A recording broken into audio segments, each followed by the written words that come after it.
ಮೇಲ್ಜಾತಿ ಕೆಳಜಾತಿ ಅಂತೆಲ್ಲ ಹೇಳ್ತಾರೆ. ಈಗ ಮೇಲ್ಜಾತಿಯವರು ಇದ್ದಾರೆ, ಕೆಳಜಾತಿಯವರು ಇರ್ತಾರೆ. ಈಗ ಸ್ವಲ್ಪ ಕಡಿಮೆ ಆಗಿದೆ ಅಂತ ಇಟ್ಕೊಳ್ಳೋಣ. ಜಾತಿ ವ್ಯವಸ್ಥೆ ಕ್ರಮೇಣ ಕಡಿಮೆ ಆಗ್ತಾ ಇದೆ, ಸ್ವಲ್ಪ ಕಡಿಮೆ ಆಗಿದೆ.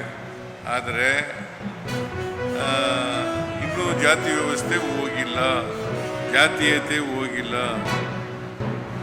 ಅದಕ್ಕೋಸ್ಕರ ನಾವೆಲ್ಲರೂ ಕೂಡ ವಿದ್ಯಾವಂತರಾಗಬೇಕು. ಪ್ರತಿಯೊಬ್ಬರು ಕೂಡ ವಿದ್ಯಾವಂತರಾಗಬೇಕು. ಎಂಥ ವಿದ್ಯೆ ಸಿಗಬೇಕಪ್ಪ ಅಂತಂದರೆ ವೈಚಾರಿಕತೆಯಿಂದ ಕೂಡಿರ್ತಕ್ಕಂಥ ವಿದ್ಯೆ ಸಿಗಬೇಕು, ಮತ್ತು ವೈಜ್ಞಾನಿಕವಾಗಿರ್ತಕ್ಕಂಥ ವಿದ್ಯೆ ಸಿಗಬೇಕು. ಪ್ರತಿಯೊಂದು ವಿಷಯನೂ ಕೂಡ ನೀವು ಅರ್ಥ ಮಾಡ್ಕೊಳ್ಳುವಾಗ ಅದು ವೈಜ್ಞಾನಿಕವಾಗಿದೆಯಾ ವೈಚಾರಿಕವಾಗಿದೆಯಾ ಅಂತಕ್ಕಂಥ ತಿಳ್ಕೊಳ್ತಕ್ಕಂಥದ್ದು ಅತ್ಯಂತ ಅವಶ್ಯ.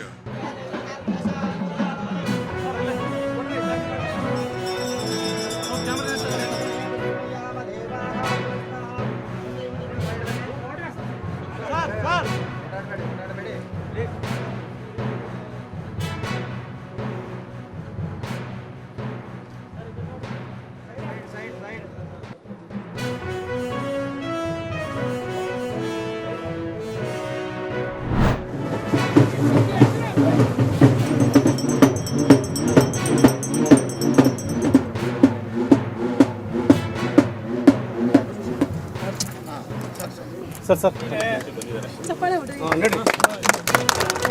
ನಾನು ಸಾಹೇಬರು ಸಹ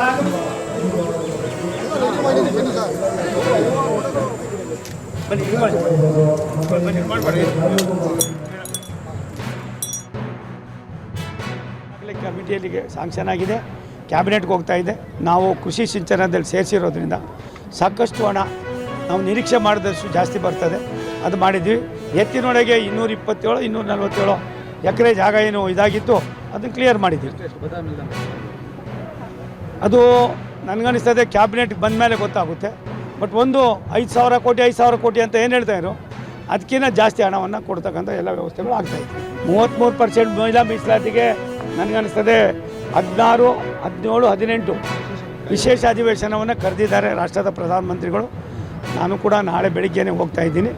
ಅದು ಆದರೆ ದೇಶದ ಸರ್ವಾಂಗೀಣ ಅಭಿವೃದ್ಧಿಯಲ್ಲಿ ಹೆಣ್ಣು ಮಕ್ಕಳ ಆದ್ಯತೆಯನ್ನು ಅನುಗುಣವಾಗಿ ಏನಿದನ್ನು ಸುಮಾರು 15-20 ವರ್ಷ ಹಿಂದೆಯೇ ಕಾಂಗ್ರೆಸ್ನವ್ರು ಮಾಡಿದ್ದು. ನಮ್ಮ ನಾಯಕರಾದ ನರೇಂದ್ರ ಮೋದಿ ಸಾಹೇಬರು ಅಧಿವೇಶನ ಕರೆದಿದ್ದಾರೆ. ಅದರೊಳಗೆ ಅದು ಪಾಸ್ ಆದ ತಕ್ಷಣ ಅದನ್ನು ವಿಪ್ ಜಾರಿ ಇದೆ. ಅದನ್ನು ಮಾಡಿದ ತಕ್ಷಣ ನಾವು ಮುಂದಿನ ಲೋಕಸಭಾ ಚುನಾವಣೆಗೆ ಅದು ಅನ್ವಯ ಆಗ್ತದೆ ಅನ್ನೋದು ನನ್ನ ಆಶಾಭಾವನೆ.